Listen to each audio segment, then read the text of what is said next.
Paramedic stabbed by patient she was treating in ambulance left so anxious she couldn't work. A paramedic says she was so violently attacked while treating a patient in the back of a moving ambulance that she felt unable to return to work. Amanda Beamed was stabbed while trying to help Polias Zakharovas after he was found unconscious in Manchester city centre in September last year. She has now opened up on how the violent attack left her both physically and mentally scarred. The 39-year-old found she couldn't sleep, became anxious and lived in fear that her attacker would come back for her. Her mental health was so badly affected she had to take time off the job she loves. "I was struggling to function, maintain information and make decisions," she said. "I'd invented in my head that he would find out who I was and where I lived and come and get me again. I ended up in a really low place and had to go to my GP as I was struggling. It is only now I realize how unwell it actually made me feel and be. We put our uniforms on and think we can do anything and solve anything, but over the years, all of the little things can build up and there's only so much you can take.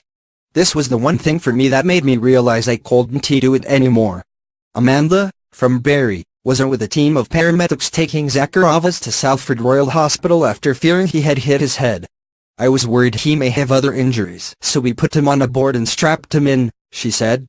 "As we put him into the vehicle, my colleague said to me, he just opened his eyes and smiled. I checked him over again but there was still no response, so we set off for Salford Royal. When the ambulance made it onto the M602 motorway, the patient woke up and started pulling at his blood pressure meshing, telling the paramedics he didn't need any of this and asking to hold Amanda's hand.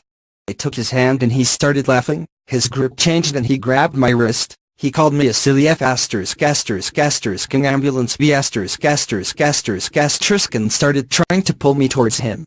He had been strapped down on the board, but he managed to undo the top two Velcro straps so his arms were free. We were wrestling at this point. I kept trying to keep my head away, worried he was going to spit on me. Then he grabbed my pen and threatened me, "I will stab you in your stomach when I escape, I will stab you, I will kill you." I tried to pin him down to push the emergency button but I couldn't reach it. She said that as soon as they arrived at Salford Royal, Zakharovas let go of her. "He relaxed and just smiled at me," she added. Zakharovas, 30, was later arrested and pleaded guilty on February 21 at Manchester and Salford Magistrates Court to assault with battery. He was sentenced to 8 months and ordered to pay fines of £150. But Amanda says the incident affected her life so much she found it difficult to open up to her family about what had happened.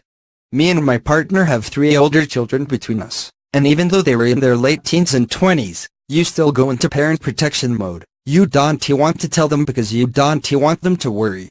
Christmas came and it was the first one I'd been off for all of it, but it wasn't the same, and I found myself suddenly